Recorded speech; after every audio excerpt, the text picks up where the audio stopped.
This fanfiction is only for entertainment purposes, so please don't take it seriously and don't be offended. It's just a story made out of imagination, so it doesn't define any character in real life. I hope you'll enjoy the story and leave positive comments without hating the author and character. I don't own any pictures, but the storylines are completely mine. I will do voiceover so you can mute it if you want. Hope you will like the video. Y/N was really happy today. She sat on the park bench, waiting for the clock to hit 12 o'clock. Her birthday was just a few minutes away. Beside her was her boyfriend, Taehyung. He was scrolling through his phone. The clock struck 12. "Happy birthday to me," she whispered, smiling at him. Taehyung just nodded, not looking up. "Yeah. Happy birthday." His phone rang. It was his ex-girlfriend. He answered it immediately. "Yeah? Now? Okay. I'm coming," he said, standing up. "Taehyung? Where are you going?" "I haven't even cut the cake," Y/N said, her heart sinking. He finally looked at her, his eyes cold. "She needs me. It's an emergency. Don't be so selfish." "Selfish? It's my birthday. You're leaving me alone in the park at midnight for her?" Her voice trembled. He laughed, a harsh, ugly sound. "You should be grateful I'm even your boyfriend. Look at you. You have nothing. Without my money for your grandmother, she would be dead. So sit here, eat your cake, and remember your place." The words felt like slaps. She felt tears well up, but she fought them. He was right. She needed his money. She loved her grandmother too much to let her die. Her old feelings for him were gone, replaced by a cold helplessness. He left without a second look. The tears fell silently. She was alone. Suddenly, two men stumbled out of the shadows. They smelled of alcohol and something else. They smirked at her. "Hey pretty, why so sad? We can celebrate with you. We'll make you happy," one slurred. Y/N shivered in fear. "No, thank you. I'm leaving." She tried to walk away, but one of them blocked her path. The other one took out a knife. Her blood ran cold. "Don't be like that," the man with the knife said. She didn't think. She ran. A sharp, burning pain shot through her arm as the knife grazed her. She cried out but didn't stop, her legs pumping as she sobbed in panic. She saw a man walking towards a black car. It was her only hope. She sprinted towards him and grabbed his arm, her grip desperate. "Please. Help me. They have a knife," she begged, looking back at the men who were still coming. The man, Jungkook, looked down at her. His eyes went from her terrified face to the blood dripping down her arm. Then he saw the two men. His expression darkened instantly. He pulled her behind him, shielding her completely with his body. "Stay there," he commanded, his voice low and firm. Suddenly, other men appeared from the shadows, his guards. They quickly dealt with the two attackers. The sounds of the fight were short and brutal. Jungkook turned back to her. His eyes widened in shock as he truly saw her face. He recognized her. But Y/N's vision was blurry. The world was spinning. The fear and the loss of blood were too much. Her legs gave way, and she fell forward. She fell right into his arms, unconscious. Your eyes fluttered open. The ceiling was unfamiliar. White and plain. You sat up quickly, a dull throb in your arm. You looked down. Your cut was cleaned and neatly bandaged. Fear, cold and sharp, shot through you. Where were you? You pushed the soft blankets aside, your bare feet hitting the cool floor. You had to get out. You tiptoed to the door, your hand shaking as you reached for the knob. Just then, the door swung open. A little girl with bright, cheerful eyes stood there. Her face broke into a huge smile. "Miss Y/N," she squealed. Your breath caught. Anna? It was Anna, one of your students. The one who always drew you pictures and told everyone you were her favorite teacher. She didn't hesitate. She ran forward and wrapped her small arms around your waist, hugging you tightly. You're awake. All the tension drained from your body. You sank to your knees and hugged her back, holding her close. A tear of relief escaped your eye. You weren't in danger. Maybe God had sent help after all. Thank you, God, you whispered to the heavens. A deep, smooth voice came from the doorway. I almost thought this time I'd get a thank you instead of a scolding. But I guess my luck is bad. God took my credit again. You looked up. A man was leaning against the doorframe. He was dressed in all black, a simple black t-shirt and trousers. You recognized him instantly. It was the man from the park. The one who saved you. But you also knew him from somewhere else. Parent-teacher meeting. Rhea's single father, Jungkook. The man you had scolded last month because Rhea had repeated a few bad words she'd learned from him. You quickly stood up, wiping your tear. Mr. John. I'm so sorry for last time. And, thank you. Thank you for saving me. He stepped into the room. His eyes were dark, but they were soft as they looked at you. He noticed your hands were still trembling. He picked up a glass of water from the bedside table and handed it to you. It was my pleasure, he said, his voice low. He tried to lighten the mood. You know, you look much better now. When you fell into my arms, you were so pale, I thought I'd caught a ghost. He waited for a laugh. None came. He cleared his throat. Or, what do you call a sleeping teacher?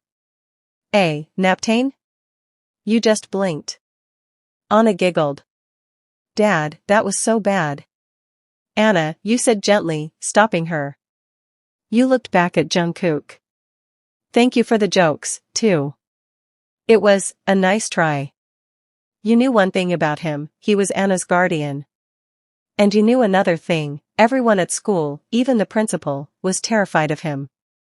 He was a handsome man, yes, but a dangerous mystery. You needed to leave. But before you could say anything, Anna called out, Sophia. Now. A maid entered, carrying a small, beautiful cake with a single lit candle. Anna beamed at you. Happy birthday, Miss Y/N. Your heart squeezed tight. After everything with Taehyung, this simple, kind gesture felt overwhelming. Fresh tears pooled in your eyes. You saw Jungkook's hand move. He offered you a clean, dark handkerchief. He nodded at Anna. The little girl hugged you again. Don't cry, Miss Y/N. We'll celebrate properly. You took the handkerchief, your fingers brushing against his for a second. Thank you, you whispered, your voice thick with emotion you couldn't control.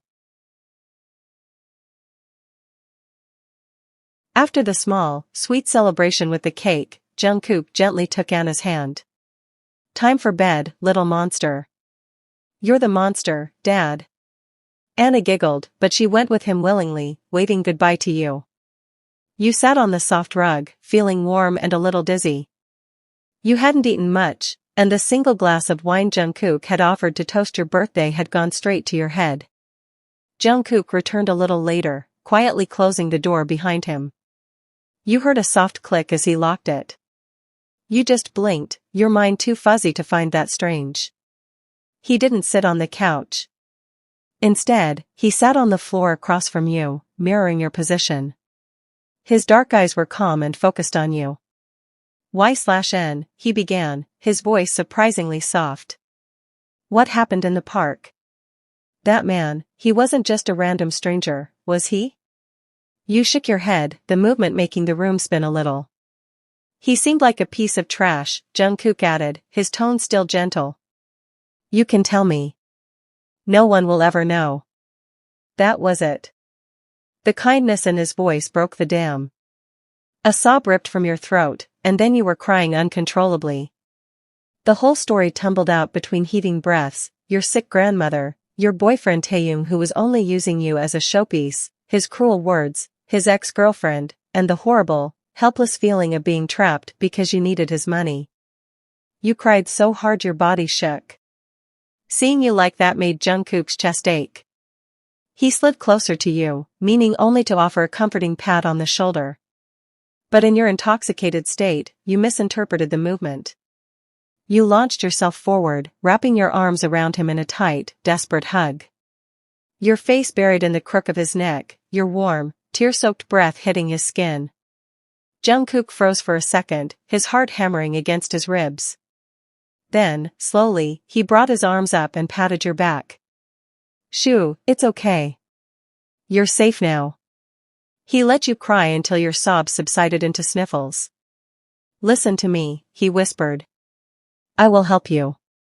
You pulled back slightly, looking at him with red, watery eyes. Anna loves you more than any of her other teachers, he continued. She's always saying she wishes you could be with her all the time. So, if you're okay with it, how about you become her nanny? I'll pay you more than enough to cover all your grandmother's bills. Every single one. Your eyes widened. Oh, really? You're serious? He nodded. I'm serious. A look of sudden, drunken determination crossed your face. You looked around, spotted a notepad and a pen on a nearby table, and clumsily crawled over to get them. You sat back down, placed the paper on the floor, and began to write. Your handwriting was a loopy, slanted mess. You wrote, I/N will be the nanny for Mr. John Jungkook. He will pay for my grandmother's all hospital bills. No take-backsies, asterisk. You signed your name with a flourish and shoved the paper and pen toward him. Sign it. So it's official. A small smile played on his lips. He took the pen and signed his name neatly below yours. As he did, his eyes scanned your terms again. Nanny for Mr. John Jungkook, not for Anna. He let out a quiet chuckle but said nothing. He simply folded the paper and tucked it into his pocket. You hugged him again, this time with relief. Thank you, you mumbled into his shirt. I knew there were still some good men left in the world. He patted your head, amused. Don't go saying that too loudly. You'll ruin my reputation. You pulled back, a drunkenly serious look on your face. What's your reputation? Very boring. I'm a businessman. In import-export. Very dull. You squinted at him. You don't look dull. You look like you know how to fight. Those men in the park, they disappeared really fast. That's because they were slow, he said, keeping a straight face. Oh. You processed this for a moment. So, as my new boss, do I get benefits? Like, free cake on my birthday? Every birthday, he promised. And, can I tell Anna that vegetables are optional? He laughed, a real, warm sound this time. No. You cannot. You pouted. Tough boss. Your eyes were getting heavy. Mr. John? Yes, Y/N. Your shirt is all wet from my tears. I'm sorry. Don't be, he said softly, watching as your head drooping onto his shoulder. It's just a shirt. You nodded, this is a good deal. You're a good boss man. Better than Taehyung. He smells like old money and lies. Jungkook's smile was soft as he looked down at your sleeping form. I'm definitely better than him, he whispered to himself, carefully adjusting the precious, drunken contract in his pocket. Taehyung stood behind a large glass window in the hospital corridor, watching the scene in the private room. His ex-girlfriend, Soo-jin, lay in the bed, dramatically clutching her chest as a doctor, a man paid handsomely by Soo-jin to play his part, checked her vitals with a practiced look of concern. Taehyung scoffed, a low, disgusted sound in the quiet hall. Look at her. She could win an award. His personal bodyguard, Miho, a solid and silent presence, stood a step behind him. His eyes shifted from the fake sickbed to his boss's impassive profile. Sir, Miho began, his voice a low rumble. It's been over an hour. Should I go and pick up Miss Y/N from the park? It's late, and she's alone. A slow, arrogant smile spread across Taehyung's face. He didn't even turn to look at Miho, his eyes still fixed on Sujin's performance. Let her wait, he said, his tone dark and utterly sure of itself. Go pick her up in another 20 minutes. She'll still be there, sitting on that bench like a good little girl. She has nowhere else to go. Miho shifted his weight, a rare sign of discomfort. Sir, with all respect, is this fair to her? She seems like a good person. She doesn't deserve to be a pawn in this game with Sujin. Taehyung finally turned, his eyes narrowing. What are you suggesting, Miho? I'm suggesting you tell her the truth, Miho said, meeting his gaze. Tell Y/N that you can't openly leave Sujin yet. Tell her that Sujin still has that leverage over you, that she's still pulling your strings from her sickbed. The girl thinks you're in love with your ex. She thinks she means nothing to you. Taehyung let out a short, harsh laugh. And why would I do that? Why would I show her my weakness? Because it's the truth, Miho insisted. And because the way you're treating her, humiliating her, leaving her on her birthday, it's cruel. You're pushing her away, and for what? To maintain this charade for a woman you despise? Who cares about the how, Miho? Taehyung's voice dropped, becoming low and dominant. All that matters is the when. When this is all over. When I've finally dealt with Sujin and her threats, when she has no more power over me, then I will be completely Y/N's. That future is certain. But what about the present? Miho argued, his frustration showing. She's suffering in the present. She's crying in that park right now because of you. Let her cry. Taehyung's composure cracked for a second, his fist clenching at his side. A few tears now are nothing. They'll make her appreciate what she has with me later. She'll understand it was all for our future. And what makes you so sure she'll still be there? Miho pressed, his voice hardening. What makes you think she'll wait around to be treated like garbage, no matter what promise is at the end of it? You're breaking her spirit, sir. A person can only endure so much. Taehyung took a step closer, his expression turning cold and proud. She will be there. She has to be. Her grandmother's life depends on my money. She loves that old woman too much to walk away. She's trapped, Miho. And I hold the key. There is no scenario where she leaves me. None. He turned back to the window, effectively ending the conversation. His gaze was once again on Sujin, but his mind seemed elsewhere. She's mine. She'll wait as long as I tell her to. Now, go. In 20 minutes, bring her to me. And don't ever question my methods regarding Y/N again. Miho looked at his boss's rigid back for a long moment. He gave a short, sharp nod, though Taehyung couldn't see it. Yes, sir. He turned and walked away, his footsteps echoing in the sterile hallway, a sense of foreboding settling in his gut. He had a feeling that for the first time, Taehyung's unshakable confidence was about to be proven very, very wrong. The next morning, sunlight streamed into the large, modern kitchen. Y/N sat at the table, nervously pushing a piece of fruit around her plate. Her head was a little fuzzy, and memories of last night flashed in her mind, crying, a handwritten contract. She glanced at Jungkook, who was calmly drinking his coffee. Was he serious? Just then, Jungkook put his cup down. Anna, he said to his daughter. We have some exciting news. Anna, her mouth full of pancake, looked up. What is it, Dad? From today onwards, Jungkook announced, a soft smile playing on his lips as he looked directly at Y/N. Miss Y/N is going to be your new nanny. She's going to be spending a lot more time with us. Anna's eyes went as wide as saucers. She dropped her fork with a clatter. Really? She shrieked, scrambling off her chair and running to hug Y/N's legs. You're really going to be my nanny? For real life? Y/N, caught completely off guard, looked at Jungkook. He gave her a single, firm nod. It was real. A wave of relief and happiness washed over her. It looks like it, sweetie, Y/N said, her voice a little choked up as she hugged Anna back. This is the best day ever. Anna yelled, jumping up and down. Even better than the day Dad let me have ice cream for breakfast. Jungkook feigned offense. Hey. I thought that was our secret best day ever. But this is better. Anna declared, climbing back onto her chair. Now we can have ice cream for breakfast every day with Miss Y/N. Whoa, let's not get carried away, Y/N laughed, the tension melting away.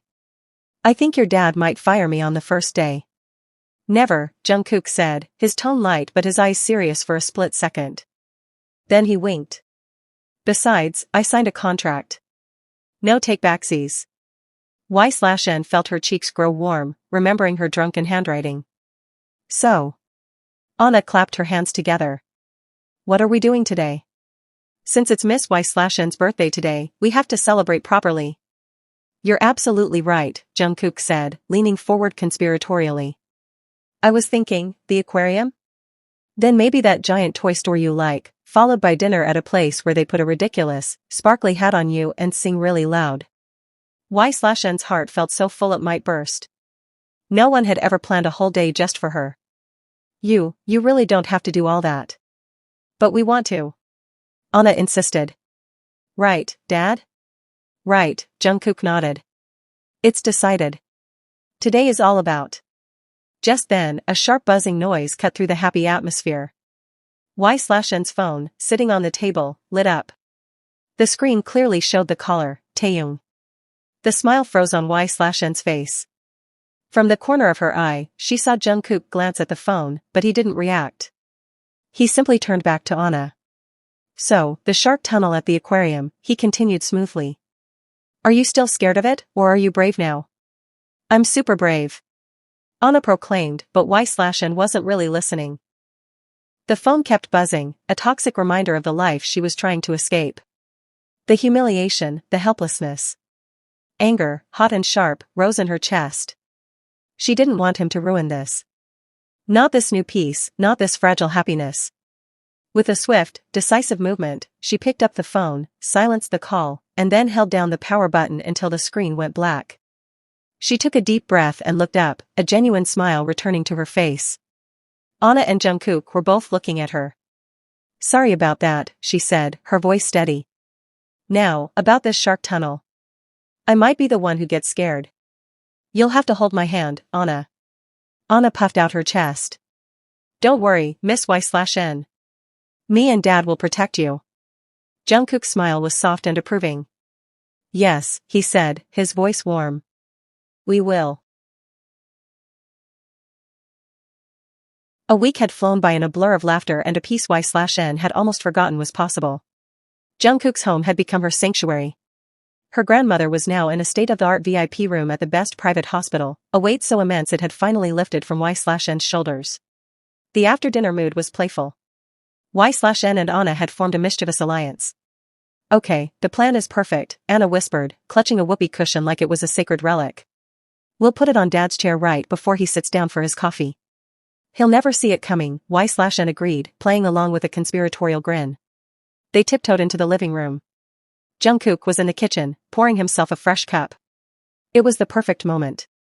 Anna placed the cushion with the precision of a bomb expert, and they both dove behind the sofa, stifling their giggles. Jungkook walked in, mug in hand. He paused, his eyes scanning the room. A slow, knowing smile spread across his face. He didn't sit down. Instead, he walked straight towards their hiding spot. Abort. Abort. Anna squealed, scrambling to run. But it was too late.